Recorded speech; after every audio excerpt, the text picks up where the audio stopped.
para vocês aqui hoje, a gente vai falar, porque assim, você tem todas as tecnologias disponíveis para fazer o diagnóstico.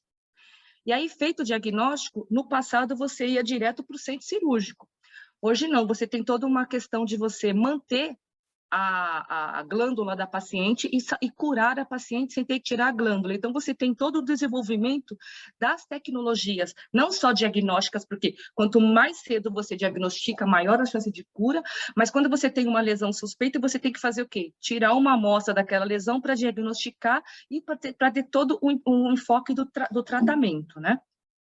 Mediante a isso, eu tenho aqui uma estatística, em 2020, que foi o INCA que lançou, a última estatística, foram diagnosticados 316 mil novos casos de câncer nas mulheres da faixa etária da mamografia, que é a partir dos 50 anos. A gente sabe que a parte clínica hoje pede mamografia mais jovem, a gente sabe que pós-pandemia, apareceram muitas pacientes com lesão suspeitas e pacientes jovens, pacientes na faixa dos seus 30 anos. Por quê? Porque o impacto psicológico causado por esse período de pandemia atrapalhou e mudou a vida de muitas pessoas. Então, a gente vê aqui que nós temos em torno de 30% de 316 mil casos de câncer de mama. E depois vem lá uma sequência, câncer de colo de útero, câncer de traqueia, câncer de tireoide, câncer de estômago, de ovário. Então, ou seja, na área da mulher, o câncer de mama é o primeiro, ou seja, é o câncer com maior incidência, porque não tem sintomas. Não tem, é um câncer assintomático. Quando a mulher sente alguma coisa, ou seja, já se passou 2, 3 anos e aquela doença evoluindo. Então, o que a gente trabalha? Quanto mais cedo a gente conseguir o achado clínico, maior a chance de cura. Aproveitando aquilo que eu falo, nesse mês de outubro e tudo mais, então a gente tem que fazer muito trabalho em relação à prevenção. Repetindo até aqui, como a doutora colocou, você tem quando você faz a mamografia dela, você tem a mamografia da mama gordurosa, a mama heterogênea, a mama mais heterogênea com maior mama densa e a mama mais densa. A gente teve uma tecnologia de evolução na mamografia, que foi a substituição da mamografia analógica, aquela revelação química do filme, que ainda existe muitos locais no Brasil que tem esse equipamento em funcionamento. Tá? Aí depois você teve uma transição, os mamógrafos analógicos foi feita uma adaptação para você ter a mamografia através de um CR. Hoje você tem aquelas placas detectoras que você tem a mamografia digital, e você tem a plataforma dedicada que é a mamografia digital. Você tem lá, você fala em pixel, em dose, em exposição e tudo mais. E essas plataformas digitais, os fabricantes evoluíram para desenvolver o quê?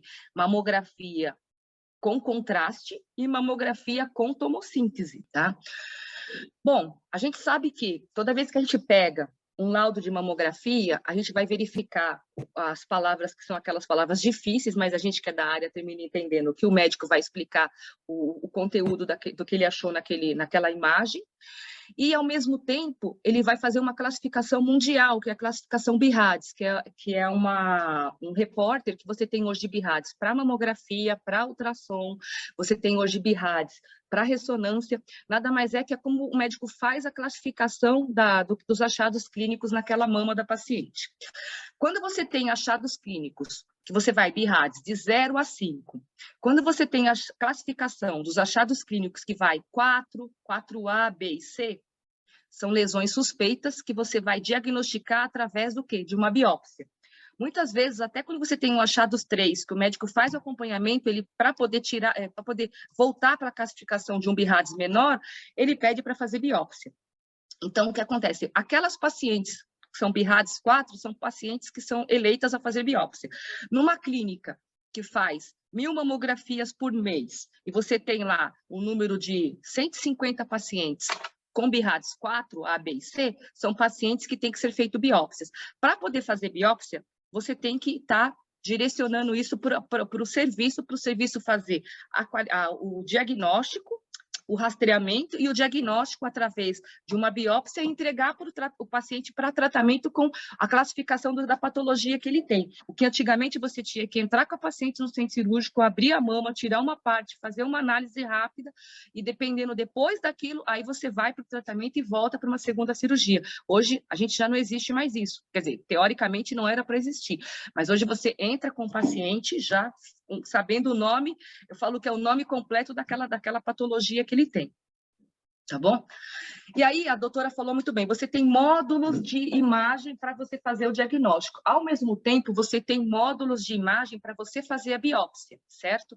Você tem hoje lesões que são encontradas por mamografia, e aí a gente fala que as lesões, as lesões encontradas por mamografia, você vai fazer por sistema de estereotaxia ou tomoimagem, a biópsia por mamografia. Então, toda vez que a gente ouvir biópsia por estereotaxia, saiba que são as biópsias feitas com o uso da imagem por raio-x, tá? Você tem a visualização de lesões por ultrassom. Aí, quando o médico vê a imagem por ultrassom, ele vai fazer o procedimento de biópsia por ultrassom. E quando você faz uma ressonância, você vê a lesão por ressonância, o médico muitas vezes volta para uma segunda leitura com a second reader, que a gente fala, para ver essa lesão por ultrassom. Se ele achar por ultrassom, ele faz a biópsia por ultrassom. Se ele não achar, aí sim fica direcionado para fazer a biópsia somente por ressonância, tá?